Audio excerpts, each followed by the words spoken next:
Iglesia, hoy iniciamos un nuevo estudio expositivo de un libro de la Biblia. Estudiaremos el Evangelio de Marcos.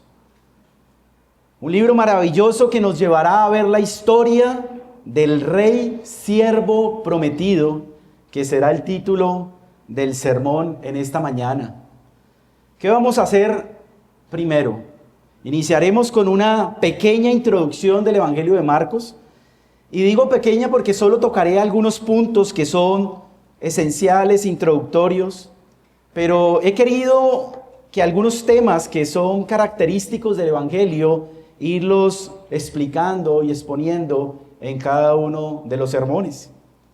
Después de esto, vamos a exponer los primeros 4 versículos del capítulo 1, donde veremos cómo el Antiguo Testamento nos habla del rey siervo prometido. Iniciemos entonces con la introducción del Evangelio. El Evangelio fue escrito por Marcos, quien aparece varias veces en el libro de Hechos y se presenta como Juan, quien tenía por sobrenombre Marcos. Era sobrino de Bernabé y la casa de su madre era una casa que se utilizaba constantemente, donde se reunía la iglesia primitiva para adorar al Señor. Marcos acompañó a Pablo y a su tío Bernabé en su primer viaje misionero, pero los abandonó a medio camino. A causa de este abandono de Marcos, Pablo no quiso llevarlo de nuevo en su segundo viaje. Esto generó entre Pablo y Bernabé un conflicto tan grande que terminaron por separarse. Bernabé se fue con su sobrino Marcos a Chipre, mientras Pablo se embarcó en su segundo viaje misionero con Silas. A pesar de esta traición al principio, más adelante vemos que el apóstol Pablo habla de Marcos como un miembro valiosísimo de su ministerio, viendo ese proceso que Dios va llevando con los suyos, formar nuestro carácter. El Evangelio fue escrito especialmente a los gentiles, a la comunidad que vivía en Roma, aproximadamente en el año 63 después de Cristo. Se ha catalogado como el Evangelio de la acción, porque se utiliza un conector 47 veces, y ese conector es la palabra inmediatamente. En todo el Evangelio nosotros vemos a Marcos narrándonos a Cristo en acción, sanando, expulsando demonios, confrontando a sus opositores y enseñando a sus discípulos. La estructura del Evangelio la podemos partir en 2 grandes secciones del Evangelio. Del capítulo 1 hasta el capítulo 8, versículo 30, se responde a la pregunta: ¿quién es Jesús? Y la respuesta culmina en el 8:29. Vamos por favor a la escritura, a Marcos 8:29, con las palabras del apóstol Pedro. Marcos 8:29. En toda esta sección se describe el ministerio de Jesús en Galilea, donde se resalta esa autoridad de él para enseñar y que era confirmada por sus milagros. Pero culmina en este texto, Marcos 8:29, el apóstol Pablo expresando: entonces él les dijo, ¿y vosotros quién decís que soy? Respondió Pedro, le dijo: tú eres el Cristo, el Mesías. Y la segunda sección va desde el 8:31 hasta el final del Evangelio y nos responde la pregunta: ¿qué clase de Mesías es Jesús? Y termina, vamos al Marcos 10, ahí 2 capítulos adelante, Marcos 10:45, que es el texto insignia, importante del Evangelio de esta sección, y es Marcos 10:45, que dice: porque el Hijo del Hombre, trayendo a Daniel 7 como el Rey eterno al cual se le daría dominio eterno. Esa palabra Hijo de Hombre recuerda eso, por eso dice, porque el Hijo del Hombre, el Rey, no vino para ser servido, sino para servir y para dar su vida en rescate por muchos. El Rey, siervo prometido.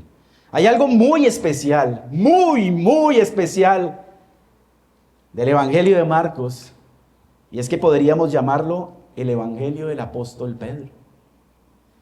Porque como lo escribió Papías en el año 130 después de Cristo, Marcos fue el intérprete de Pedro y escribió cuidadosamente todo lo que recordó. Así también Clemente de Alejandría dijo que Marcos escribió los discursos de Pedro, tal como los recordó. Ireneo, Tertuliano y Jerónimo también llaman a Marcos el intérprete de Pedro. Y Tertuliano incluso llegó a decir, el evangelio publicado por Marcos puede reconocerse como el de Pedro, el apóstol Pedro. La amistad entre el apóstol Pedro y Marco era completa. Era tanta esa relación tan unida que el apóstol Pedro los llegó a llamar mi hijo. Era como su hijo. Y eso lo menciona 1 de Pedro 5:13. Si alguien entendía el proceso de restauración después de un fracaso, era el apóstol Pedro, quien fue amorosamente restaurado por Cristo después de haberlo negado 3 veces. La providencia de Dios uniendo a sus hijos. Si se examina el libro de Marcos, se puede ver que prácticamente en todos los episodios está el apóstol Pedro presente. Por lo tanto, todo el Evangelio de Marcos es el testimonio de lo que el apóstol Pedro presenció. Qué regalo, iglesia, que hoy nos da el Señor al poder iniciar el estudio de la vida del Señor Jesucristo a través de los ojos del apóstol Pedro, uno de los 3 apóstoles que más cercanos estuvieron al Señor Jesús en su tiempo de ministerio. Entonces, adentrémonos a este estudio hermoso y maravilloso con los primeros 4 versículos del Evangelio. Marcos 1, del 1 al 4. Dice así: principio del Evangelio de Jesucristo, Hijo de Dios, como está escrito en Isaías el profeta: he aquí yo envío mi mensajero delante de tu faz, el cual preparará tu camino delante de ti. Voz del que clama en el desierto: preparad el camino del Señor, enderezad sus sendas. Bautizaba Juan en el desierto y predicaba el bautismo de arrepentimiento para perdón de pecados. El versículo 1 es el tema de lo que se hablará en todo el libro. Principio del Evangelio de Jesucristo, Hijo de Dios. Evangelio es la palabra griega evangelium, que significa buenas noticias, noticias felices, alegres y gozosas para nuestra alma. El Evangelio es la mejor noticia que un ser humano puede escuchar. Y no solo es la mejor noticia, es el mayor regalo que tú le puedes dar a un ser querido. Piensa en este momento en las personas que amas. No te equivoques por lo que este mundo enseña. El mejor regalo que tú le puedes dar a un ser querido no es plata, no son riquezas materiales. Y voy hasta un poco más allá. No es ni siquiera tu compañía, por muy valiosa que sea para él. El mayor regalo que le puedes dar a tu familiar, a tu amigo, es que le compartas el Evangelio continuamente, aunque sea reacio a escucharla.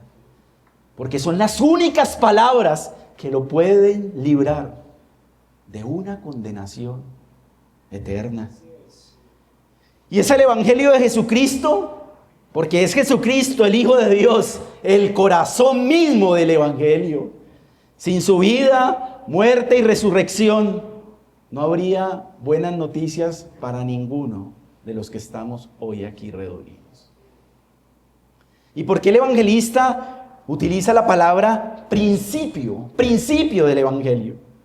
Comentando este texto, Mark Strauss escribe: Marcos comienza su narrativa anunciando el principio de la buena noticia. La frase no solo recuerda Génesis 1:1, el comienzo de la obra creadora de Dios, sino que también señala dos cosas importantes. Primera, Dios está empezando aquí algo nuevo. No es una página más de la historia redentora, sino el comienzo de la salvación escatológica largamente esperada. La buena noticia prometida por los profetas se está cumpliendo ahora en la vida, muerte y resurrección de Jesús, el Mesías. Es así como Marcos trae entonces el versículo 2 y el versículo 3. Y trae dos profetas del Antiguo Testamento para anunciar el Evangelio. Aunque menciona solo a Isaías por ser el profeta de mayor extensión, el versículo 2 trae a Malaquías anunciando el juicio de Dios, la primera parte del Evangelio, y el versículo 3 trae a Isaías anunciando la gracia de Dios. Juicio y gracia, así debemos predicar el Evangelio. Veámoslo entonces con más detalles. Marcos 1:2 dice así: como está escrito en Isaías el profeta, he aquí yo envío mi mensajero delante de tu faz, el cual preparará tu camino delante de ti. Vamos entonces al primer profeta que trae Marcos, a Malaquías capítulo 3. Malaquías capítulo 3, versículo 1. Malaquías, ahí atrasito, antes de Mateo, es el último libro del Antiguo Testamento en nuestras Biblias. Unos capítulos, unas hojas antes de lo que estamos leyendo. Antes de Mateo, Malaquías capítulo 3, versículo del 1 al 2. ¿Cómo tienen generalmente nuestras Biblias como título? El día del juicio se acerca. ¿Sí? Dice así: he aquí, yo envío mi mensajero, el cual preparará el camino delante de mí. Esto es exactamente el versículo 2 de Marcos 1. Exactamente. Pero vamos a seguir leyendo hasta unos versículos más para que veamos el contexto de lo que Marcos quiere traer en su evangelio. Y dice: y vendrá súbitamente a su templo el Señor, a quien vosotros buscáis. Y el ángel del pacto, a quien deseáis vosotros, he aquí viene, ha dicho Jehová de los ejércitos. ¿Y quién podrá soportar el tiempo de su venida? ¿O quién podrá estar en pie cuando Él se manifieste? Porque Él es como fuego purificador y como jabón de lavadores. Saltemos al versículo 5. Y vendré, hablando Dios, vendré a vosotros para juicio. Y aquí viene entonces una pregunta: ¿por qué traerá juicio Dios a su pueblo Israel? Versículo 7. Desde los días de vuestros padres os habéis apartado de mis leyes y no las guardasteis. ¿Qué vemos aquí? Dios está anunciando al pueblo de Israel por medio del último profeta del Antiguo Testamento que vendrá a ellos trayendo juicio. Dice Christopher Wright comentando este texto, en Malaquías 3, Dios mismo promete venir, Él mismo promete venir, pero no como Israel lo esperaba. No vendrá para aplastar a sus enemigos externos, sino para juzgar a su propio pueblo. El problema no son los babilonios o los edomitas.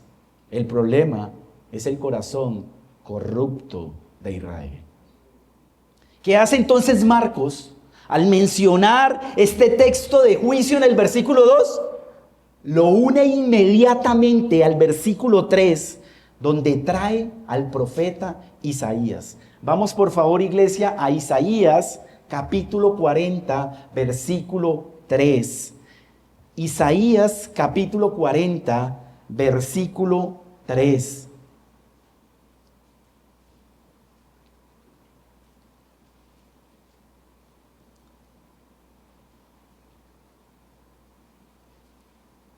Isaías 43 dice así. Antes de leerlo, les voy a leer otra vez Marcos 1.3. No vayan allí, se los voy a leer para que veamos que es igualito. Dice Marcos 1.3: voz del que clama en el desierto, preparad el camino del Señor, enderezad sus sendas. Y veamos Isaías 43. Voz que clama en el desierto, preparad camino a Jehová, enderezad calzada en la soledad a vuestro Dios. Es exactamente el mismo texto y están marcados en algo maravilloso que vamos a ver en esta mañana. ¿Cómo tiene como título esta sección? Jesús consuela a Sión. ¿Consuela a? Jehová consuela a Sión, perdón. Jehová consuela a Sión. Como lo veremos a continuación, este mensaje que trae Isaías 43 es un mensaje de gracia para su pueblo. Entonces, ¿qué ha traído hasta ahora Marcos? Juicio por medio de Malaquías, gracia por medio de Isaías. Juicio por medio de Malaquías y gracia por medio de Isaías. Profundicemos en el contexto de Isaías capítulo 4 para que veamos la majestuosidad de lo que hace Marcos inspirado por el Espíritu Santo. Isaías tiene 66 capítulos y el capítulo 40 sirve como un punto de transición en todo el libro. Los primeros 39 capítulos de Isaías se enfocan generalmente en los juicios venideros por parte de Dios sobre Israel y sobre las demás naciones. Estos pueblos, vecinos de Israel, cayeron en una atroz idolatría y una desobediencia contra Dios.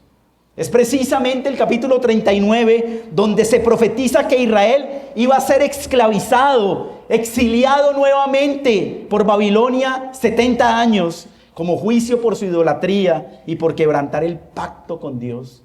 Esto se cumplió exactamente al pie de la letra, como lo dice Isaías 39. Pero ya en los capítulos que siguen, desde el 40, que es el texto que estamos estudiando, del 40 al 66, vienen las buenas noticias. Viene el evangelio de la gracia de Dios para con el remanente escogido. Por eso muchos eruditos llaman a Isaías el quinto evangelio. Vienen entonces las promesas de esperanza y de liberación para su pueblo. En esta sección del 40 al 66 de Isaías se profetiza la liberación de Israel de la esclavitud en Babilonia. Y esta liberación se describe como un segundo y nuevo éxodo, donde Dios va a llevar con brazo poderoso al remanente escogido a la verdadera tierra prometida. Los capítulos finales de Isaías, el 65 y 66, terminan profetizando la creación de los nuevos cielos y la nueva tierra. Y todo esto tendrá lugar a través del siervo de Isaías que mencionan los capítulos 42, 49, 50 y 53. Es por eso que Marcos, al iniciar su evangelio, trae Isaías 43 y dice: ahora se ha cumplido ante tus ojos esta profecía. Y esto es lo que vamos a ver. Isaías 40, vamos a leerlo hasta del 1 al 5 para ver el contexto. No olvides el título, hermano. Jehová consuela a Sión. Consolados, consolados, pueblo mío, dice vuestro Dios. Hablad al corazón de Jerusalén, decidle a voces que su tiempo es ya cumplido, que su pecado es perdonado, que doble ha recibido de la mano de Jehová por todos sus pecados. Versículo 3. Vos que clama en el desierto, preparad el camino a Jehová, enderezad calzada en la soledad a nuestro Dios. Todo valle sea alzado, y bájese todo monte y collado, y lo torcido se enderece y lo áspero se allane, y se manifestará. Y se manifestará la gloria de Jehová, y toda carne juntamente la verá, porque la boca de Jehová ha hablado. Las palabras iniciales del capítulo 40, consolados, consolados, pueblo mío, dice vuestro Dios, marcan un cambio dramático en el tono de lo que se ha escrito hasta ese momento en Isaías. Isaías cambia el tema del libro de juicio a salvación. El mismo Dios que juzgó a Israel por sus pecados, llevándole al exilio y a la esclavitud en Babilonia por 70 años, un día tendrá misericordia de ellos. Dice Andrew Abernethy, Isaías 41 asegura a los exiliados que vuestro Dios, el Dios del pacto, desea consuelo para su pueblo. Estas palabras traen luz a una cueva profunda y oscura, donde no hay salida obvia. La ciudad elegida, Jerusalén, está en ruinas. No hay un rey davídico en el trono. Para los exiliados, la tierra prometida ya no es su lugar.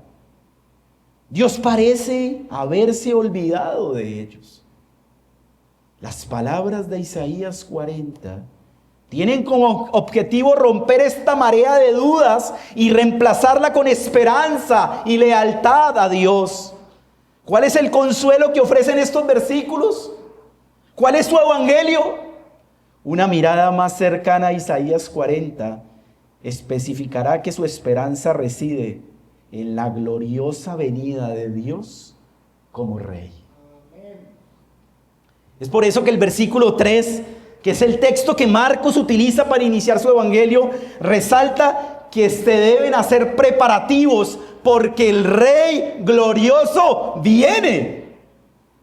Versículo 3, voz que clama en el desierto, preparad camino a Jehová, enderezad calzada en la soledad a nuestro Dios. Pregunta, iglesia, según Isaías 43, que acabamos de leer, ¿para quién se prepara el camino? Para Jehová. ¿Para quién se debe enderezar calzada en la soledad?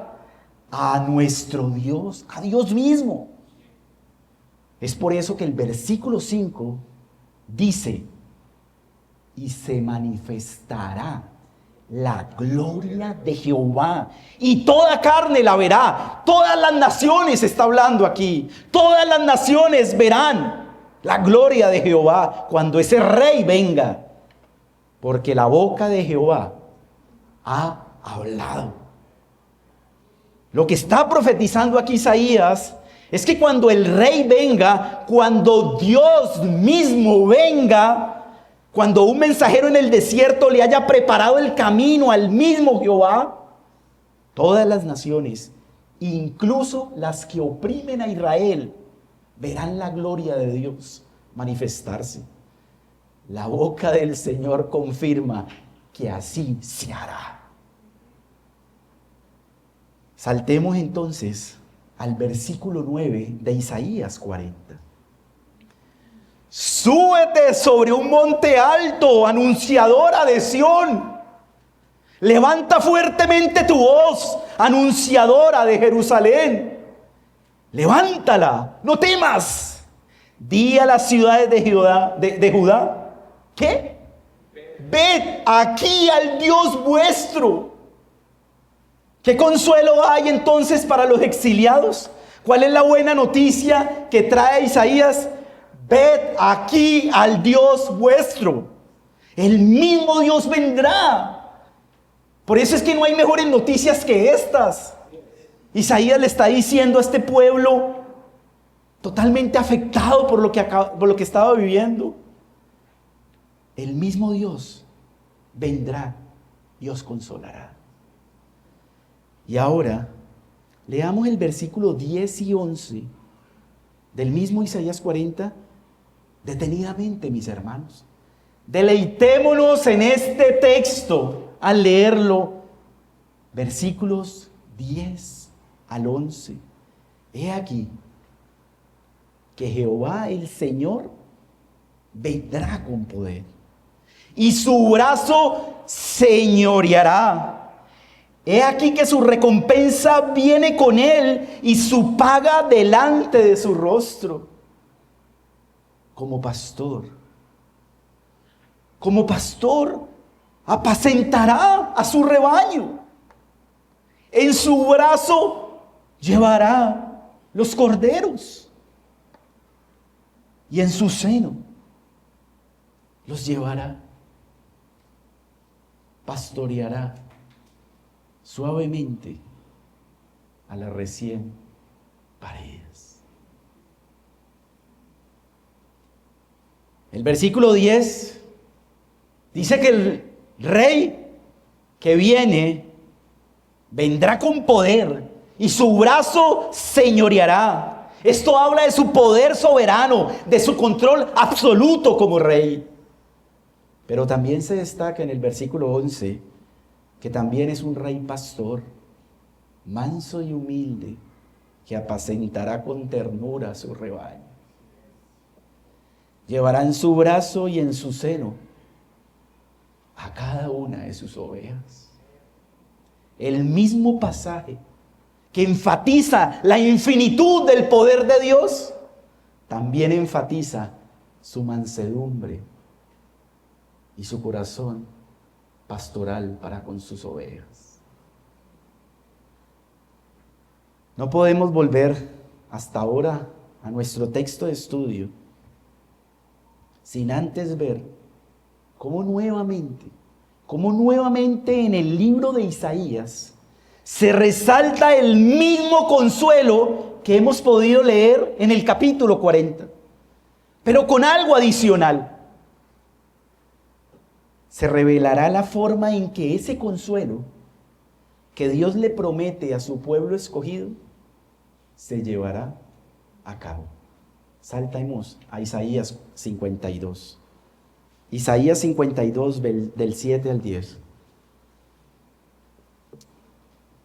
Isaías 52 del 7 al 10.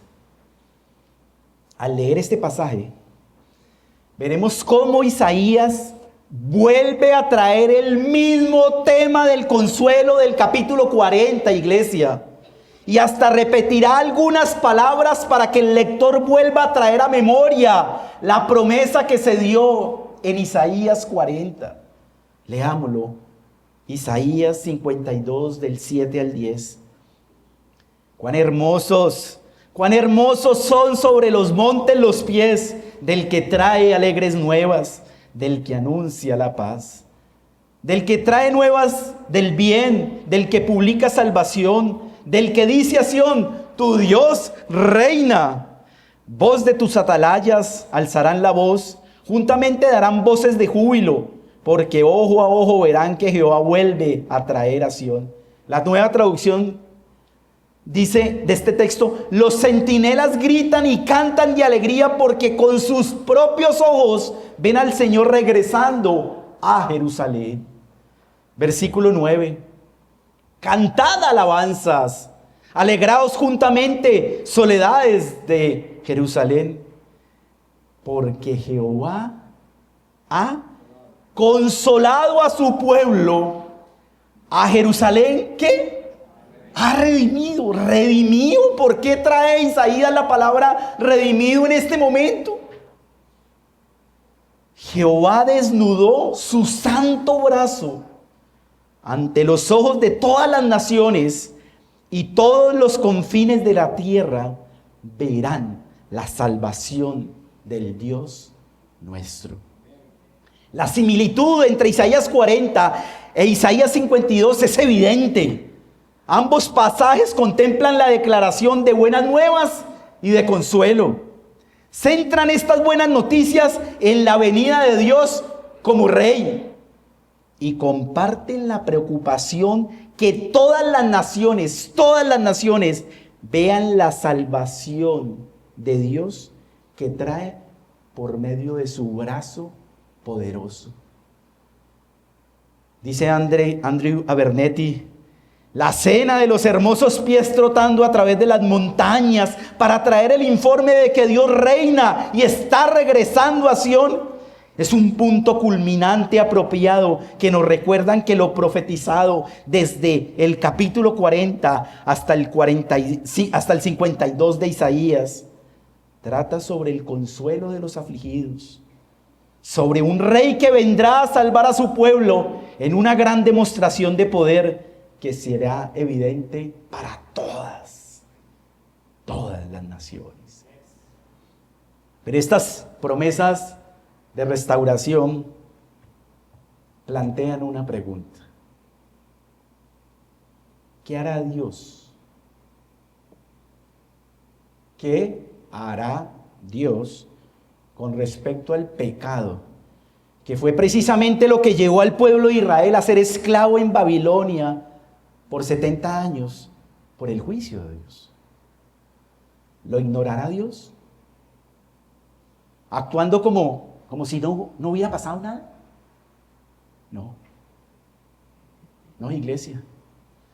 Cuando seguimos leyendo unos versículos a continuación, donde nuevamente se menciona el mismo brazo de Jehová, es donde Dios revelará la forma como llevará a cabo la consolación del remanente escogido. Isaías 53, 1. Unos versículos más adelante del texto que acabamos de leer. Isaías 53, 1. Mira lo que dice: ¿quién ha creído a nuestro anuncio? ¿Y sobre quién se ha manifestado el brazo de Jehová? Iglesia, lo que este pasaje está enseñando es que el brazo de Jehová llevará a cabo el establecimiento de su gobierno como rey por medio del siervo sufriente de Isaías 53. Un reino que no será solo para Sión, solo para Jerusalén, sino para todas las naciones. Leamos entonces el cuarto cántico del siervo de Isaías, de los versículos 2 al 5 de Isaías 53. Subirá ¿cuál renuevo? El mismo renuevo que menciona Isaías 11:1, que sale del tronco de Isaí. Isaí era el padre de David. O sea, el renuevo será un descendiente del rey David. Sigamos leyendo, versículo 2. Subirá cual renuevo delante de él, y como raíz de tierra seca, no hay parecer en él, ni hermosura. Le veremos, mas sin atractivo para que le deseemos. Despreciado y desechado entre los hombres, varón de dolores, experimentado en quebranto, y como que escondimos de él el rostro, fue menospreciado y no lo estimamos. Ciertamente llevó él nuestras enfermedades y sufrió nuestros dolores, y nosotros le tuvimos por azotado, por herido de Dios y abatido. Mas él fue herido por nuestras rebeliones, molido por nuestros pecados. El castigo de nuestra paz fue sobre él, y por su llaga fuimos nosotros curados. Dice Michael Morales: al llegar al cuarto cántico del siervo sufriente, atravesamos el velo del misterio divino y entramos en terreno sagrado. Contemplamos al siervo llevado como un cordero al matadero, despreciado por los hombres y aplastado por Jehová. Aquí se despliegan los planes eternos de la sabiduría humana, de la sabiduría divina, infinitamente vastos para la redención de Israel y de las naciones. Como tantos peldaños de una escalera celestial que se desarrollan sobre la tierra y el polvo en la historia humana, este cántico del siervo expone los medios de la redención, la forma inesperada y divinamente orquestada de la restauración de la humanidad de Dios, la expiación mediante el sufrimiento sacrificial del siervo de Jehová. ¡Wow! ¿Cuál es el título de nuestro sermón, iglesia? El Rey Siervo Prometido. Esto es lo que Marcos quiere resaltar al iniciar su evangelio. Y será el tema de todo el libro. El Hijo de Dios vendrá a establecer su reino. Esto lo estudiaremos en la cuarta predicación de este mes, cuando en el versículo 15 de Marcos 1, el Señor dice: el tiempo se ha cumplido. El reino de Dios se ha acercado. El Hijo de Dios vendrá a establecer su reino, pero lo hará siendo el siervo sufriente, que recibirá toda la ira de Dios por los pecados de su pueblo escogido.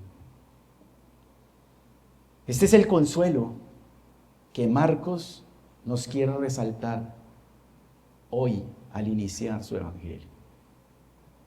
Nuestro verdadero descanso, mi hermano, nuestro verdadero reposo es que el mediador nos reconcilió con Dios mismo, muriendo en sustitución nuestra en la cruz. Él murió por nosotros. Él recibió el castigo que tus pecados y mis pecados merecían. Esta es la verdadera paz que el mundo no conoce y que hoy solo por gracia podemos disfrutar. Concluyamos entonces otra vez, vamos a Marcos, al capítulo 1, y volvamos a leer los 4 versículos de nuestro texto de estudio. Marcos 1, del 1 al 4. Principio del Evangelio de Jesucristo, Hijo de Dios. Como está escrito en Isaías el profeta: he aquí yo envío mi mensajero delante de tu faz, el cual preparará tu camino delante de ti. Voz del que clama en el desierto: preparad el camino del Señor, enderezad sus sendas. Bautizaba a Juan en el desierto y predicaba el bautismo de arrepentimiento para perdón de pecados. Entonces, después de que Marcos ha querido traer a la mente del lector los primeros 3 versículos que hemos estudiado hasta este momento, ahora en el versículo 4 trae a Juan el Bautista a su relato, el mensajero que Dios mismo enviará y que preparará el camino antes de la llegada del Rey Siervo Prometido. En el mundo antiguo era costumbre que los reyes recibieran una bienvenida real. Cuando un emperador, algún rey, iba a llegar a una ciudad que él quería visitar, se exigía a los ciudadanos que prepararan un camino de acceso bien construido para que él pudiera avanzar con la debida dignidad en su camino hacia la ciudad. Para asegurar de que la gente estuviera preparada para recibirlo, el rey entonces enviaba un mensajero por delante para anunciar la noticia de su llegada. El mensajero escogido por Dios para ese fin fue Juan el Bautista. Fue Juan el Bautista en quien también se cumplen ambos pasajes que trae Marcos del Antiguo Testamento, tanto el de Malaquías de juicio como el de Isaías de gracia. Escribe G. Cavill: Juan el Bautista es el eslabón entre la antigua y la nueva creación. El mensajero anunciado en Malaquías 3:1 que proclama que el día del Señor está cerca y que su venida traerá fuego purificador. Pero su ministerio no se reduce al juicio. En su clamor en el desierto, Cumpliendo Isaías 43, vemos la compasión de Dios llamando a su pueblo a preparar sus corazones para la restauración. Su mensaje de arrepentimiento es una advertencia para los soberbios, pero un bálsamo para los humildes que buscan el rostro del Señor y anhelan su redención. Dentro de 8 días continuaremos nuestro estudio con Juan el Bautista y su ministerio. Por ahora terminemos con las aplicaciones de este sermón. La primera aplicación, vamos otra vez a Isaías 43. Isaías 43.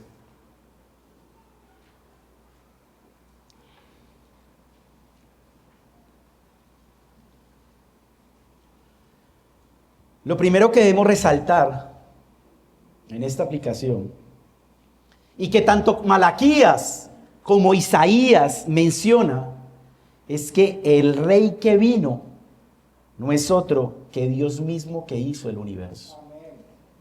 Antes de leer Isaías 43, yo voy a leer Malaquías 3:1, que ya lo leímos. Dice: he aquí yo envío mi mensajero, el cual preparará el camino delante de mí, hablando Jehová. Preparará el camino delante de mí, hablando Jehová por medio de Malaquías.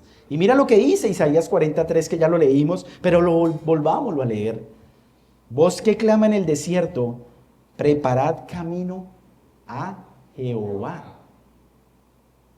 Camino delante a Jehová.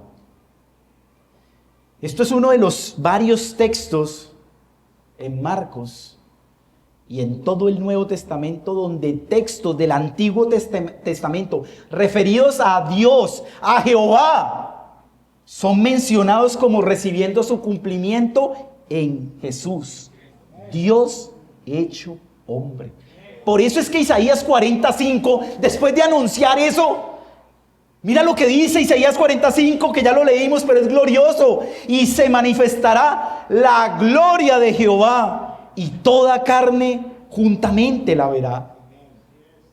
Comentando este texto, R.C. Sproul dice: la gloria de Dios, oculta en las sombras de tipos y figuras del Antiguo Testamento, se manifestará en su máxima expresión en la persona de Jesucristo.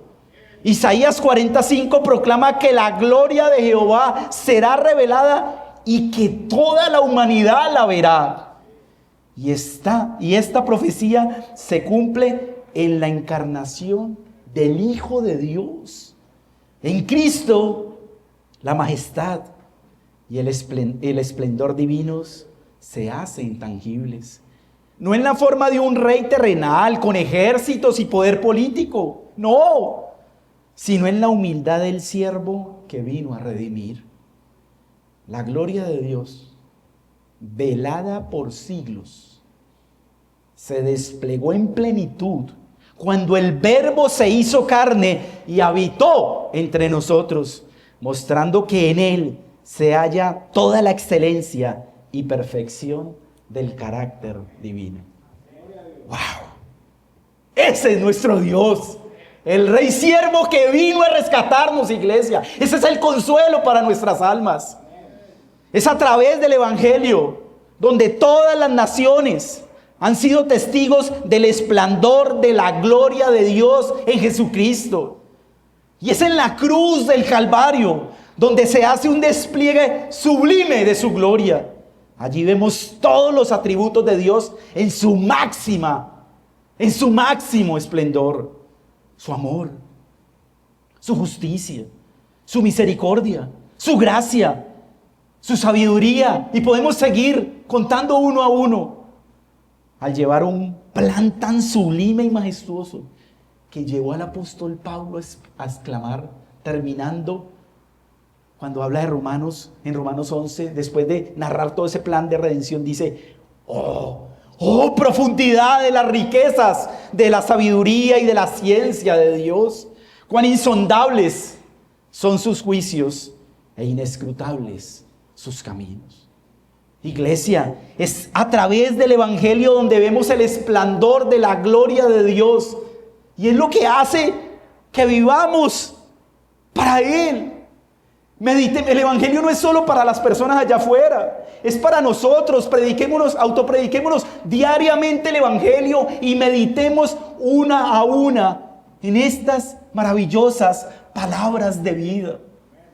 Es el Evangelio que nos lleva a ver la gloria de Dios en su máximo esplendor, que transforma nuestro ser, que coge y derrite ese egoísmo que tenemos en nuestro ser, que coge ese pecado y lo clava, lo hace morir y lo lleva a querer vivir una vida para Él, para su sola gloria.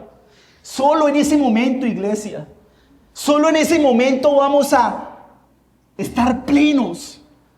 ¿Por qué? Porque para eso hemos sido creados, para conocerlo y vivir en esta vida y en la eternidad para su gloria. Es la única forma en la que vamos a vivir esta vida de manera plena, como una sombra de lo que viviremos en la eternidad. Aprovechemos cada tiempo. El día del Señor, que para algunos puede ser una carga, no han entendido, mis hermanos, lo que Dios ha querido hacer con el día del Señor, el día hoy, completo, no una parte. Es que podamos tener un tiempo, olvidándonos de las ocupaciones que hacemos los otros 6 días, para profundizar en el Evangelio de la gloria de Dios, en Jesucristo. Y que eso nos lleve a rendirnos. Que eso transforme nuestra vida. Que eso sea el fuego que avive la pasión por su palabra, por la oración y por la santidad. Por eso Marcos inicia el Evangelio de esta manera. Y nuestra segunda aplicación, salta al versículo 11, por favor, de Isaías 40. Isaías 40, 11. Que arda nuestro corazón, que arda nuestro corazón como los discípulos camino a Emaús cuando leamos Isaías 40, 11. Como pastor apacentará su rebaño. En su brazo llevará los corderos y en su seno los llevará. Pastoreará suavemente a las recién paridas. Estas palabras profetizan el mismo corazón pastoral de nuestro Señor Jesucristo, que nos enseña su evangelio, el evangelio de Marcos. Un corazón manso y humilde para con sus ovejas. Cristo es el buen pastor que conoce a cada una de sus ovejas por su nombre, que busca a la descarriada, venda a la que está herida y fortalece a la más débil. Ese es nuestro pastor. Mis hermanos, Cristo nos apacienta y nos lleva en su seno, al lado de su corazón, de camino a la ciudad celestial que Él mismo ha preparado para nosotros. Qué descanso para nuestras almas meditar en esta gloriosa verdad que sigue resonando y que debemos de tener claro que es una sombra del descanso eterno que tendremos junto a nuestro Rey Siervo por la eternidad.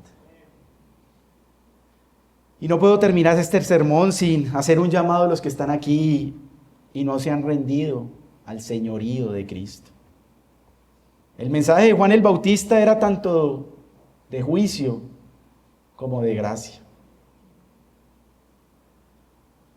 Hoy has escuchado el Evangelio que, como dijimos al principio, es la mejor noticia y el mejor regalo que tú puedes recibir. Ríndete hoy mismo de corazón al Señor, que como lo vimos en esta mañana, Dios Padre envió a su Hijo para consolar y dar vida a nuestras almas perdidas en la oscuridad de este mundo caído. Hoy puede ser el glorioso día de tu salvación.